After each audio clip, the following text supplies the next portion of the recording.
That's the cycle of life. Okay? It's not the Lion King. Okay? It's the antithesis. So the cycle of life is something that's difficult, something that's hard. The Buddhists call it dukkha. Okay?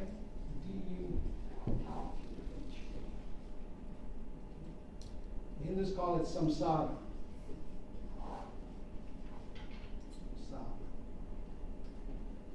So, life is hard. Life is difficult. And the purpose, and so getting reincarnated is no fun.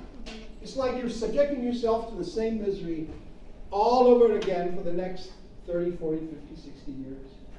You know, if you live to be 80 and you get Alzheimer's, you know, perhaps it's worse. You know. So anyway, so salvation or liberation is being able to leave this cycle of life, going back over and over again, and just becoming one with the universe. Just sort of extinguishing yourself into the universe. So that's liberation. So how do we get there? I don't know. So you're born into your jati, and your jati is on it's in a hierarchy. And so there is a social hierarchy, a religious hierarchy that's traditional.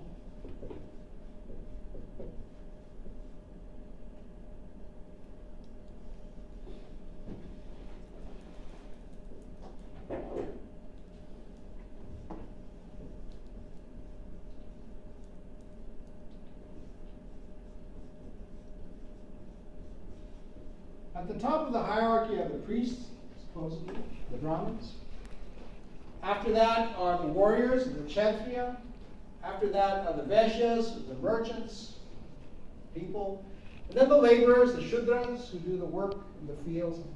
And finally, those who aren't even part of the hierarchy, they're called the outcasts. Okay? They are so polluted.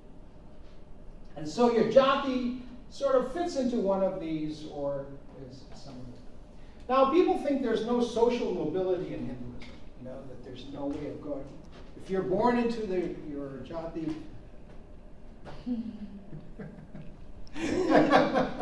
if you're born into your jati, you know, how can I get ahead, you know? There is social mobility in Hinduism, but it is not individual, it is group mobility. Okay?